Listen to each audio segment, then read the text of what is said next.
Master minds commerce చదవాలనుకునే 10th inter విద్యార్థుల తొలి ఎంపిక. తిరుపతి అంటే అందరికి గుర్తొచ్చేది ఏడుకొండల వెంకటేశ్వర స్వామి. కానీ ఆ స్వామివారే స్వయంగా తన సోదరిగా భావించి సారె పంపే శక్తి స్వరూపిణి తాతయ్యగుంట గంగమ్మ. దాదాపు 1000 ఏళ్ల సుదీర్ఘ చరిత్ర కలిగిన జాతరది. శతాబ్దాల చరిత్రను మోస్తూ జానపద సంప్రదాయాల్ని ప్రతిబింబిస్తూ జరిగే గంగమ్మ జాతర ఘనంగా ప్రారంభమైంది. దక్షిణ భారతదేశంలో ప్రత్యేక గుర్తింపు పొందింది ఈ మహోత్సవం. గ్రామదేవత తాతయ్యగుంట గంగమ్మకు అంకితమైన భక్తి తరంగం. ప్రతి ఏడాది మే రాగానే తిరుపతి వీధులన్నీ భక్తుల సందడితో కళకళలాడుతాయి.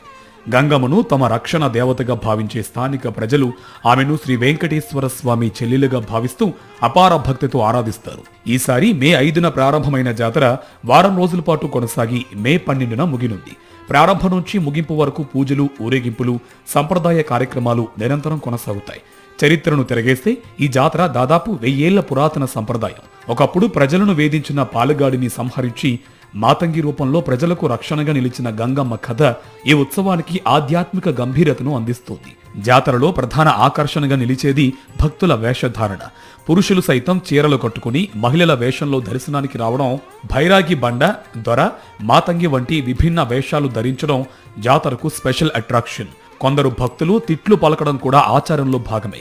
దానిని గంగమ్మ ఆశీర్వాదంగా భావించడం విశేషం. ప్రతిరోజు ప్రత్యేక కార్యక్రమాలతో జాతర కొనసాగుతుంది. ఆలయాల్లో పూజలు, అవిలాల గ్రామం నుంచి సారె ఊరేగింపు, నగరి పొలిమేరల్లో పసుపు, కుంకుమ చల్లే సంప్రదాయాలు భక్తులను ఆకట్టుకుంటున్నాయి. ఇక చివరి రోజు కార్యక్రమాలు అత్యంత కీలకం. కైకాల వర్గానికి చెందినవారు మట్టితో గంగమ్మ విగ్రహాన్ని తయారు చేసి అర్ధరాత్రి ప్రతిష్ఠిస్తారు. అనంతరం ఆ విగ్రహంలోని మట్టిని ప్రసాదంగా పంచుతారు. భక్తులు దీన్ని పవిత్రంగా భావించి ఇంటికి తీసుకువెళ్తారు. ఈ జాతరలో తిరుమల తిరుపతి దేవస్థానం కూడా భాగస్వామ్యమవుతుంది.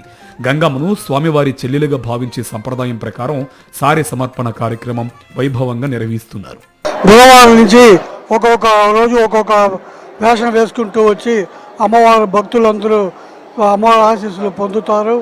వైరాగి వేషం, బండ వేషం, తోటి వేషం, మాతంగి వేషం, దొర వేషని ఒక్కొక్క రోజు ఒక వేషం వేసుకుంటూ వస్తారు. 4వ మంగళవారం మే 12 జాతర. అర్ధరాత్రి 1 గంటకు విశేష అభిషేకం. 48 ఏళ్ళుగా చూస్తున్నా మొక్కులన్నీ తీరుతా ఉన్నాయి.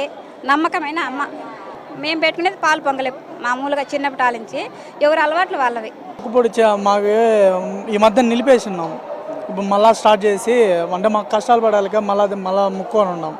ఈ మాదిరిగా దేవుడికి వస్తాము, వేసుకొని వస్తామని చెప్పేసి ముక్కొని వేసుకొని వచ్చినాం. ఆధ్యాత్మిక నగరంగా పిలుచుకునే తిరుపతి తాతయ్యగుంట గంగమ్మ జాతరలో మరింత భక్తి, ఆనందం, ఉత్సాహంతో మునిగిపోయింది.